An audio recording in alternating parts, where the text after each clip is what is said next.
I'd just finished ironing my old catering apron, the one with the stitched initials in the corner, faded but still there. The kitchen smelled of lemon oil and warm starch. I set the timer for the bread rolls rising in the oven and checked my reflection in the hallway mirror. Neat hair, steady hands. At nearly 80, I still knew how to prepare a banquet. Just never thought I'd be prepping one for my own birthday. There was something strange about how none of my children had called that week. Not even a casual check-in.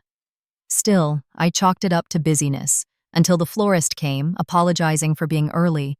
"Delivery for the surprise party on Saturday," she said with a smile. Surprise party? For me? The one I hadn't been invited to. This is just the beginning of how I took back my place in the story. Tell me where you're watching from.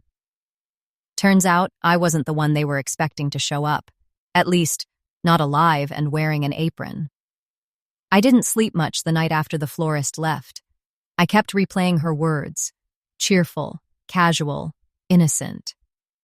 "It's for the surprise party on Saturday. You must be excited." I remember nodding, smiling even, as I signed for the wrong address. But inside, something dropped, soft, like a curtain, cutting me off from the room. I baked that night, hands moving without thought. Lemon loaves, the kind my husband used to request on bad days. My kitchen smelled like memory and something else I couldn't name. I didn't cry, not then. I just kept working the dough because that's what I've always done. Show up with warm food, soft smiles, and silence. They weren't planning a funeral. That would have at least included me. They were planning a celebration around the version of me they believed was already gone. Half there, fading, convenient to love only in pictures. That's what burned. Not the lie. The belief that I wouldn't notice. The next morning, I ironed my old catering apron. I hadn't touched it in years, not since my hands began to tremble on cold mornings. But they weren't trembling now. There was something steadying about purpose.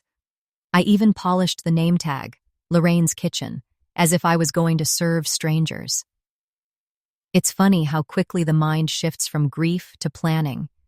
By lunch, I was calling Mildred, my old friend from church who now ran a catering business with her son. She answered on the second ring. "You still got that black apron, Lo?" I asked. She didn't even hesitate. "Always did look better on you than me." While waiting for Air2 texted me the address. I wandered into the garage. I hadn't been in there since Daniel passed. The smell of motor oil and rain-damp cardboard lingered like he'd just stepped out. I found the cedar box where he kept the letters, our old ledgers, and that envelope marked, "For her eyes only." I didn't open it. Not yet. I already knew what was inside.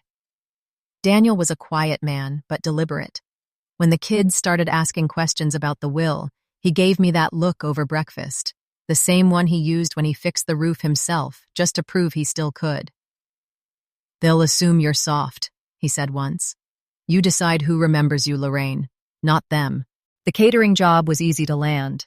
Mildred knew my hands, knew I could prep 6 trays of cucumber sandwiches in an hour and not complain once. She didn't ask questions, just smiled in that knowing way. Her son, Kyle, handed me a hairnet and said, "You're the fastest one here, Granny. Let's go." The event was at the Briarstone Country Club. I'd hosted my daughter's wedding shower there years ago, back when my opinion still held value, and I wasn't just the one who needed driving places. Stepping into the kitchen, I blended into a sea of black aprons and white plates. No one noticed me. Not even when I brushed past my own granddaughter. Emma, God bless that girl. She was on her phone in the hallway, chewing her lip. I heard her say, "She's gonna hate not being here." Then pause. "No, I don't think she's forgotten anything. You just don't see her." That stopped me cold. The first voice in the whole house that didn't assume I was gone. I kept my head down during setup. I rolled silverware, prepped deviled eggs, laid out finger sandwiches. Each plate was a breath held in. I watched from the corners. My children arrived late, Diane first, then John, then Melanie and her new husband, the one who called me ma'am like a stranger in the store. They smiled for guests, told stories about me, called me sharp as ever while sipping champagne and planning which charity to donate my things to. I wiped down the glass chafing dishes and felt my fingers itch with every word. My own daughter joked about cleaning out the attic while she's still around to direct it. There's a certain grief that doesn't make you cry. It calcifies. It settles behind your ribs like a stone. That was what I carried as I poured lemonade for a woman who said she used to garden with me. I smiled. I poured. I held my tongue. Then I saw it. The cake. 5 tiers, white and lavender, just like the one I'd baked for my mother's 80th. Only this time, I wasn't allowed near it.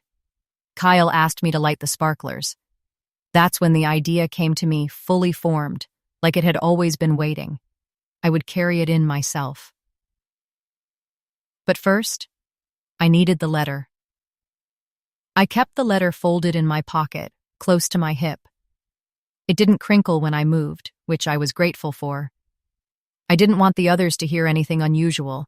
No sounds, no questions, no hints that the woman clearing plates used to be the reason they had birthdays worth remembering. Mildred's son gave me a clipboard with final prep notes, and I made a show of checking things off. The staff didn't question me. I looked the part: tidy hair, soft shoes, sleeves rolled neatly to the elbow. You'd be surprised how invisible a woman my age becomes once she puts on a uniform and avoids eye contact. In the walk-in fridge, I took a moment to breathe. The cold pressed against my face, sharp and refreshing. I let myself feel it. I imagined Daniel standing there with me, arms crossed, that amused twinkle in his eye. "You're really doing it, Lo?" I could almost hear him, and for the first time in years, I answered him out loud. "I really am." Guests began to arrive. I watched them from behind the espresso cart, arranging cups while listening to their idle chatter. Neighbors, old church friends, distant cousins who hadn't visited since my stroke, all of them laughing, relaxed, celebratory. A party thrown by people who were too tired to love me while I was still standing, yet suddenly energized by the performance of remembrance. I was reminded of Daniel's funeral. How they showed up then, too, with casseroles and weak hugs, saying things like, "He was such a strong man." But none of them stayed long. None of them offered to help me carry the grief afterward. They just nodded, looked sad, and left me to water his garden alone. The hallway near the event room had perfect acoustics. Every careless word bounced. That's where I stood when Diane started whispering to Melanie near the gift table. "I'm thinking we should clear Mom's place soon. Preemptively. I don't want to deal with all that junk if something happens." Melanie snorted. "You mean when it happens?" Diane didn't deny it. "At least she won't fight us on it. Half the time she doesn't even know what day it is." They laughed. Quietly. Soft enough to think they were safe. I turned away before I could hear more. Not because I couldn't bear it, but because I already knew what came next. They'd divvy up the dishes, the silver, the good jewelry. They'd paint their convenience as caretaking. And somehow, they'd still expect gratitude. Back in the kitchen, I found Emma. She'd wandered in looking for water. Her eyes scanned the faces and stopped on mine. "You look familiar," she said, tilting her head. My heart jumped. I smiled. "I've been around." She nodded slowly, squinting. "You remind me of someone I used to know." Then she grabbed a paper cup and disappeared before I could say more.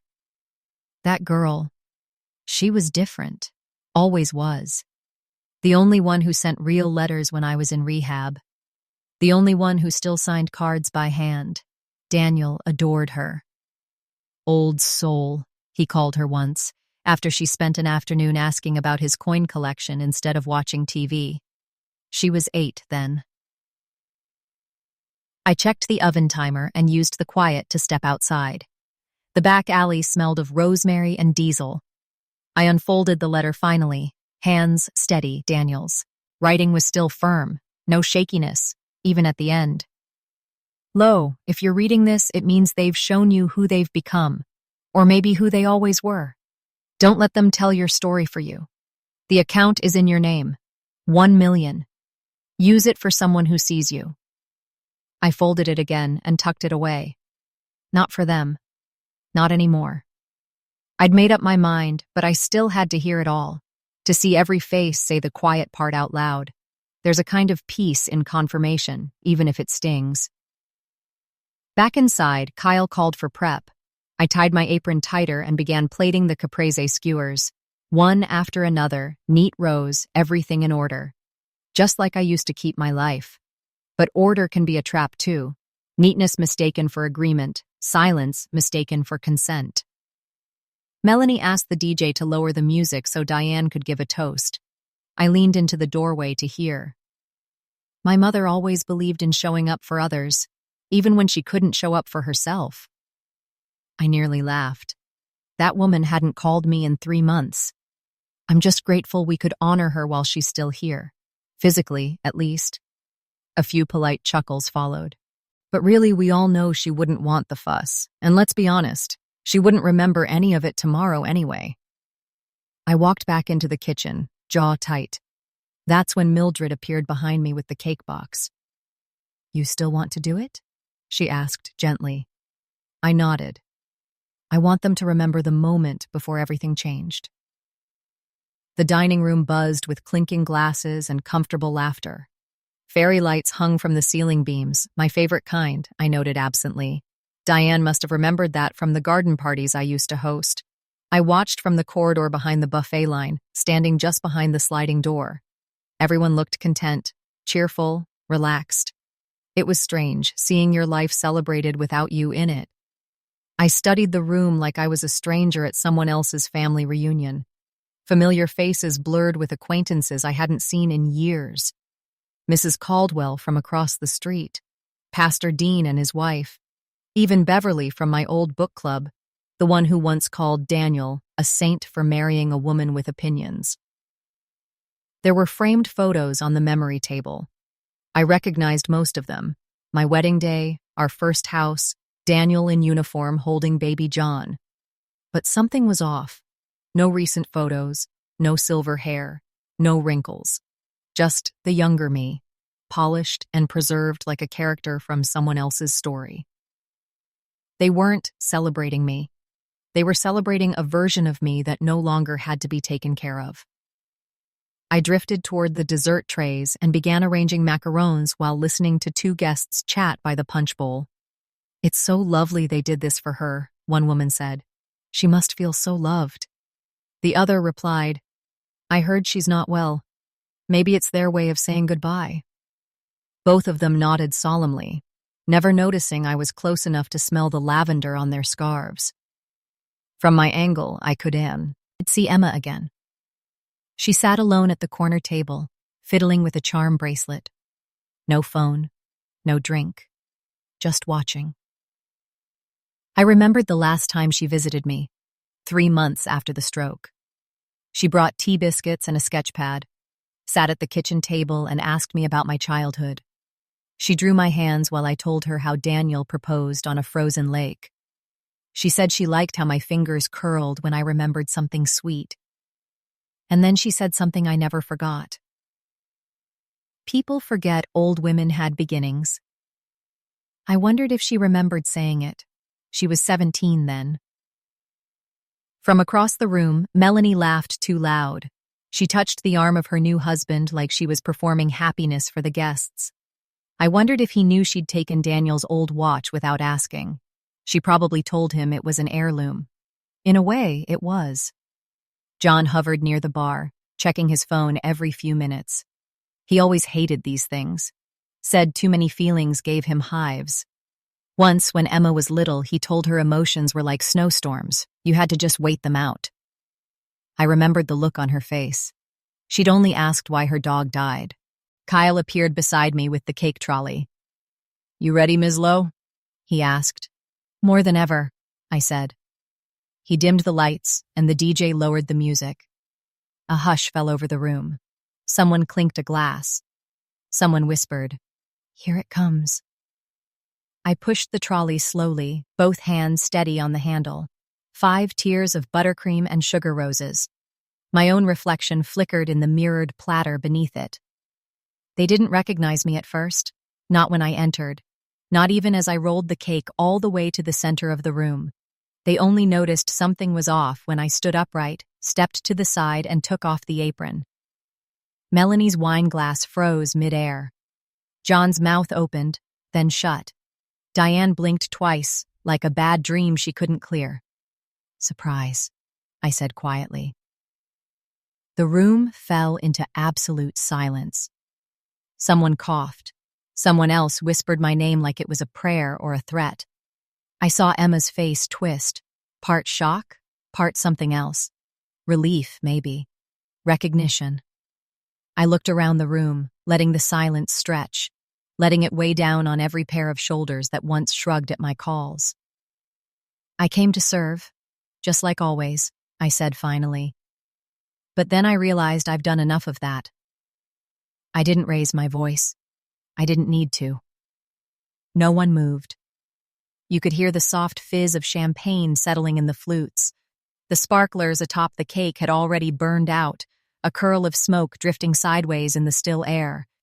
It wasn't rage I saw on their faces, it was something quieter. Embarrassment. That peculiar discomfort when someone you've erased walks back into the room holding their own name. "I wasn't supposed to be here," I said. "At least, not alive. Not alert, not helpful." A few gasps fluttered, but mostly they stared. I wasn't crying. I wasn't yelling, and that, I think, frightened them more. Diane stepped forward, voice clipped. "Mother, we didn't mean... This wasn't... You didn't think I'd find out," I interrupted, eyes never leaving hers. "And when I did, you assumed I'd stay quiet." She opened her mouth again, then closed it. I turned to the room. "I'm not here to ruin your evening," I said, hands folded calmly. "I'm here because I wanted to hear what my children sound like when they believe I'm not listening." A rustle in the crowd, uneasy shifting. No one made eye contact. "Some of you were kind," I said. "Some of you remembered my name. Some of you..." My eyes flicked to Emma. "Still see me. That girl." She didn't look away. "I worked in this room all day," I continued. "I rolled your napkins, I laid your cheese boards, I lit your candles, and I listened. To the laughter, the planning, the jokes about memory loss, the talk of how to divide up a life you haven't asked about in years." John looked at the floor. Melanie took a sudden interest in her bracelet. I stepped aside from the cake, letting the overhead light fall across its sugar flowers. 80 years. That's how long I've been alive. That's how long I've been showing up. For birthdays, for surgeries, for every crisis you needed me to patch. And this was the year you all decided I didn't matter enough to invite to my own. Someone near the door started to clap, then stopped, uncertain. I didn't need applause. "I'm not angry," I said finally. "I'm clear." That's when I reached into my pocket and pulled out the letter. I held it between my fingers like something sacred, but not fragile. The envelope was yellowed at the edges, Daniel's handwriting faded but legible. "This was written by the only man who ever saw me fully," I said. "My husband, your father, the man who knew I'd be standing alone one day in a room full of people who smiled with their teeth and not their hearts." I unfolded it slowly, read each line with a steady voice. "Lo, if you're reading this, it means they've shown you who they've become, or maybe who they always were. Don't let them tell your story for you. The account is in your name, 1 million. Use it for someone who sees you." Now they were all looking at me. $1 million. The words sank in like lead. I let them realize what they'd lost. I turned toward Emma. You, I said gently. You still see me. You see all of me. Wrinkles, recipes, quiet grief. You ask questions no one else thinks to ask. You listen. She looked stunned. Grandma, I didn't. I know, sweetheart. That's what makes it real. You didn't try to earn anything. You just showed up. A silence bloomed around us, dense and aching. Then, from the side of the room, Melanie's voice cut through. Bitter, flat. So that's it? You're just handing her everything? No, I said. I'm giving her something. I'm giving her what your father wanted passed to someone who remembers him as a man, not just an estate. Diane stepped back, shaking her head. This is manipulative. I almost laughed. You planned a party to celebrate my slow death. I planned a moment to Remol. In you, I'm still here. Which of us is playing games? No one had an answer for that. I turned toward the cake, lifted the knife, sliced a perfect triangle and handed it to Kyle, who was still frozen near the soundboard. Let them eat, I said softly. They came for a show. I walked away, not fast, not dramatic, just steady. Emma followed a moment later, catching up with me in the kitchen. I didn't want any of that, she whispered. I didn't know what to say in there. I placed a hand on her shoulder. You don't have to say anything. You already did. Months ago. With tea biscuits and your sketch pad. Her eyes welled. I let her cry. Not out of sadness, but relief. Behind us, the party tried to return to normal.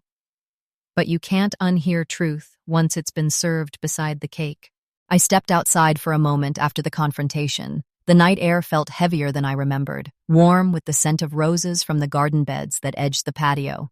I stood under the awning, hands resting on the wooden railing, letting the cool of the metal letter opener linger against my palm. Inside, the party limped forward. The DJ attempted to raise the mood with a slow instrumental. A few people tried small talk, but the spell had broken. The candles on the centerpieces flickered like they knew the show was over. I had never wanted spectacle. I wanted clarity. Kyle appeared in the doorway beside me, shifting from foot to foot. You want me to cut them all off now?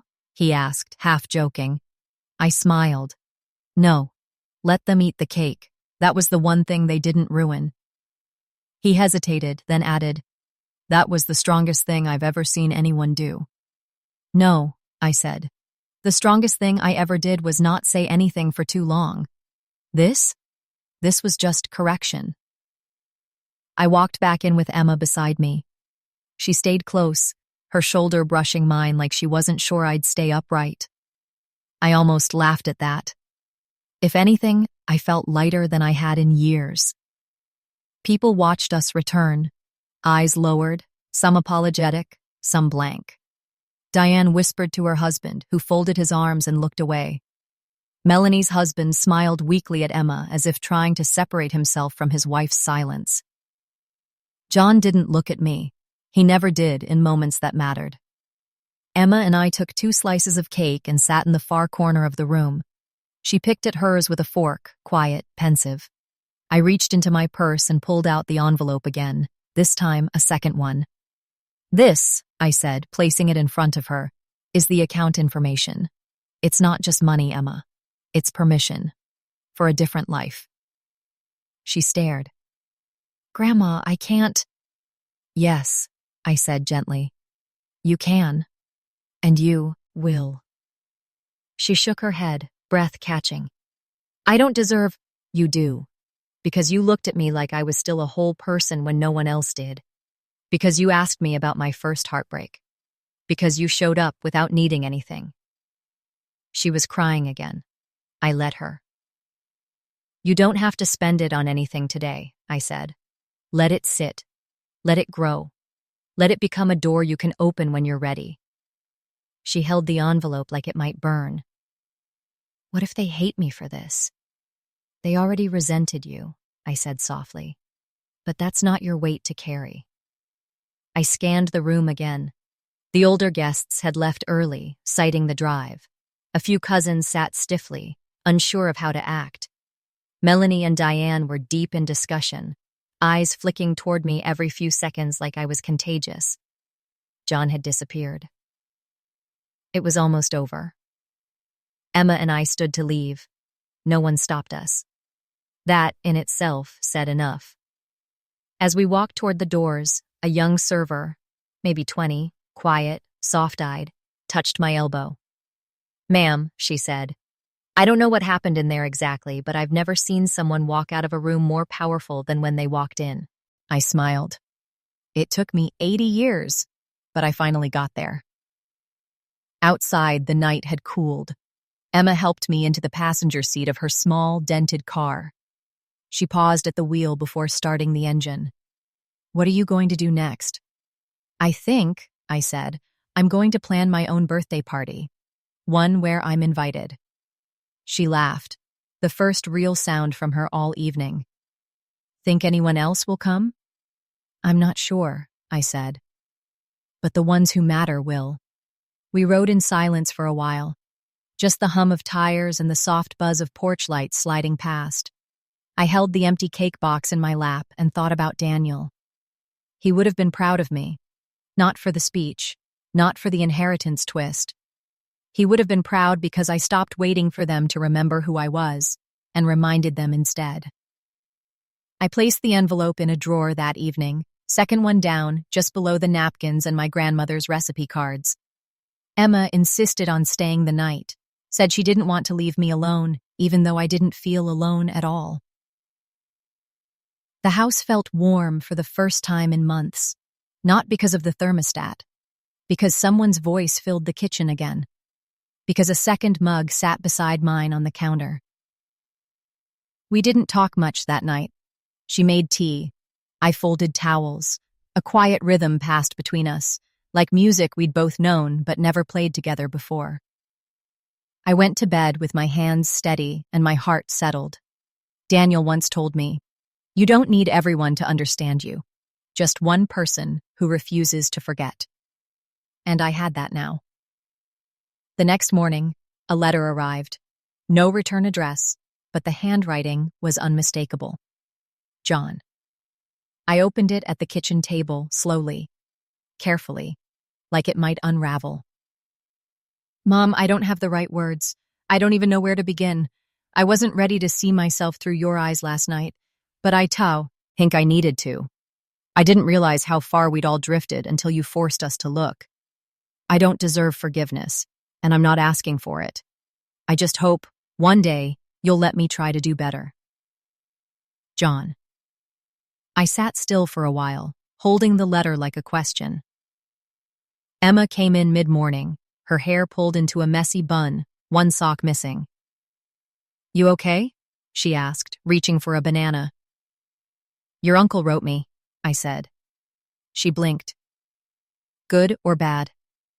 "Not sure yet," I said, "but it's a beginning." We spent the afternoon on the back porch, Emma sketching while I organized my seed packets. I told her about the time Daniel tried to build me a greenhouse and shattered 3 windows before giving up and ordering one from Sears. She laughed until her tea sloshed onto her sketch pad. It was the kind of day I used to dream about during the silence. A simple, easy kind of joy. One you don't beg for. One that arrives because someone chooses to stay. Later that evening, Emma asked me if I'd ever considered moving. I paused. I hadn't. But not because I wanted to stay here forever. I just hadn't let myself imagine something else. "You've got enough now," she said carefully, "to go anywhere." "I have," I replied. "But I'm not going somewhere. I'm building something." She looked up from her drawing. "I'm going to start a little community kitchen," I said. "Rent a space, offer free weekly dinners for anyone who feels forgotten. Widows, veterans, single mothers, kids who eat alone." Emma's eyes widened. "Seriously?" "I catered my own birthday," I said. "I can do anything now." She nodded, then smiled. "Can I help?" "Yes, but not with the cooking." Good, she laughed. Because I burned cereal. The days after that unfolded slowly. Emma stayed another week. John called. Diane sent flowers. Irises, my favorite, even if she hadn't remembered that. Melanie emailed a carefully written message that never once said sorry, but said plenty between the lines. I wasn't bitter anymore, just finished. Finished hoping they'd return to the people I remembered. Finished leaving the porch light on. I didn't slam doors. I simply stopped opening them for people who only knocked when they wanted to rearrange the furniture of my life. Emma found a tiny office space for the kitchen.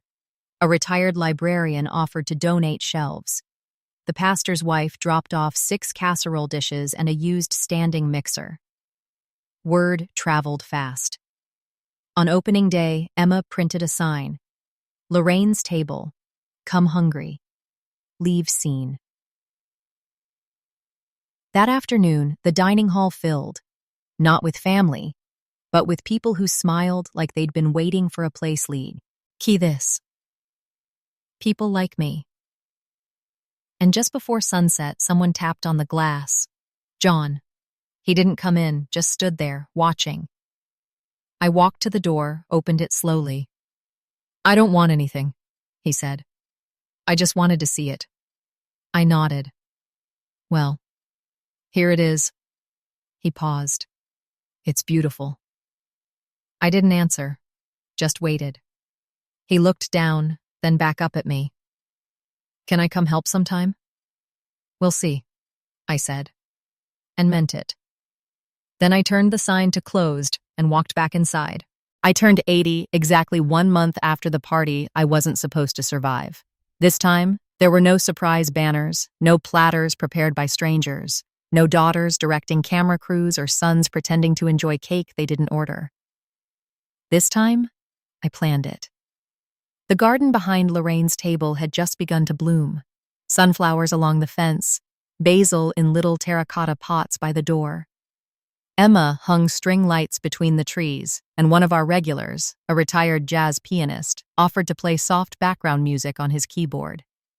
The guest list was short, intentionally so. Emma, of course. Mildred brought lemon bars. Pastor Dean's wife came early to arrange napkins into the shape of swans. I invited no one who had to be guilted into showing up.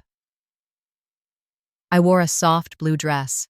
The one Daniel always said made me look like I had sunlight in my shoulders. I hadn't worn it since his funeral. Emma took pictures that day. Not staged portraits, just stolen glances. Me holding a cup of tea, smiling at something someone said. Me walking through the garden paths alone, pausing to touch each flower like a prayer. There was a moment just after dusk when I stood near the herb beds and felt something shift inside me. Not dramatic, not sharp, just released. I didn't need to prove anything anymore. I didn't need an apology wrapped in lilies or a belated toast or a teary voicemail that came 3 weeks too late. I didn't need a family reunion to confirm I existed. I had this space, these people, this soil and this tea and this girl beside me who knew every line on my face and still looked for new ones with wonder. After cake, chocolate, just how I like it, Emma stood on one of the benches and asked for silence. I want to say something, she said, cheeks pink, to my grandmother. I tried to stop her with a look, but she waved me off. I've never met someone stronger than you,